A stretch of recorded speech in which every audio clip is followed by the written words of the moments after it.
What is the New World Order? Some photos have gone viral of India's Prime Minister Narendra Modi holding hands with Russian President Vladimir Putin. It's way more normal for men to do that in India, while they're both walking towards Chinese President Xi Jinping. Why do they go viral? It's because it's a snapshot of an emerging world order. The world once had far clearer centres of power.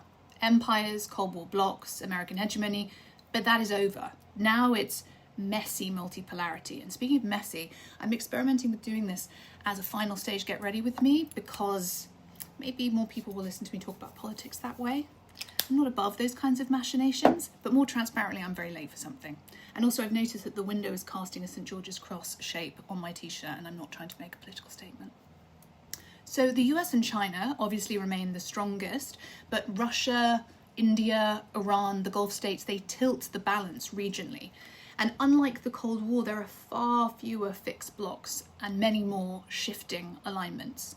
Russia's invasion of Ukraine helped crystallize this because Russia had to lean on China for its economy, Iran for drones, North Korea for ammunition and troops. And analysts call this loose alliance between Iran, China, North Korea, and Russia an axis of autocracies. But actually, it's not primarily ideological. It's a coalition of necessity in opposition to the US. Other powers, though, are hedging. So India does military drills with the US, it buys Russian oil and is edging closer to China. Gulf states obviously do business with Beijing, but they rely on Washington for security. And Brazil moves between the BRICS and Western forums. And these are called mini-lateral coalitions, so they're overlapping and transactional and the new norm. And previously, superpowers would combine economic, military, and technological dominance.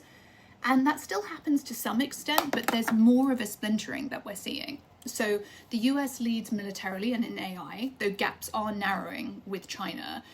And China leads when it comes to manufacturing. But other technologies like semiconductors or defense tech are actually far more competitive domains where you have smaller powers like Taiwan or South Korea or Israel punching way above their weight. So the result of all this is a contested multipolar world, far less rigid than the Cold War blocs, but a lot more unpredictable. More potential escape routes from escalation, but a lot more avenues for potential disorder.